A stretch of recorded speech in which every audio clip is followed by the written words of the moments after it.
எப்படி தமிழில் நாம் நடைமுறை பேச்சு பேசுகிறோமோ அதை பேசும் தமிழ், இலக்கண தமிழ் இருக்கின்ற மாதிரியே ஆங்கிலத்திலும் இரு பெரும் பிரிவுகள் இருக்கின்றன. அதாவது ஸ்போக்கன் இங்கிலீஷ், கிராமர் இங்கிலீஷ்.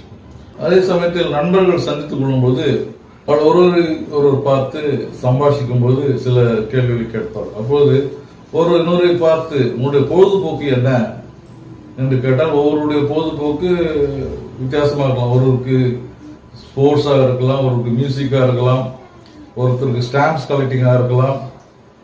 இப்படி பல வகையாக மாறிக்கொண்டே இருக்கும். அது ஆங்கிலத்தில் எப்படி என்றால் வாட் இஸ் யுவர் ஹாபி, அதனுடைய பொழுதுபோக்கு என்ன என்று கேட்கிறது தான் அது.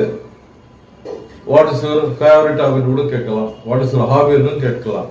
அப்போது அந்த பதிலளிப்பு என்ன சொல்லுவாங்க, my hobby is music, my hobby is going to see films, cinema என்று சொல்லலாம்.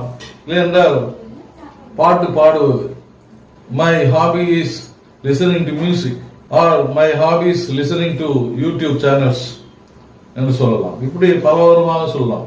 ஸோ அந்த கேள்வி என்ன, முதல் கேள்வி what is your favourite hobby. அடுத்ததாக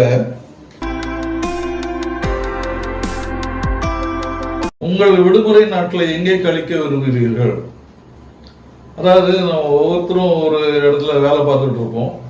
அப்போ அங்கே பொதுவாக சம்மர் ஹாலிடேஸ் இருக்கும், இல்லாட்டா ஒரு சிலருக்கு பொதுவாக ஆனுவல் லீவ் இருக்கும். அது மாதிரி எடுத்துக்கிட்டு ஒரு விருப்பமான இடத்துக்கு போகிறது உண்டு. அப்போ அதுதான் கேட்குறாங்க, யுவர் ஃபேவரட் ஹாலிடே ரிசார்ட், இல்லைன்னா இன்னொரு விதமாக கேட்கலாம், யுவர் ஃபேவரட் ஹாலிடே டெஸ்டினேஷன் என்று கேட்கலாம்.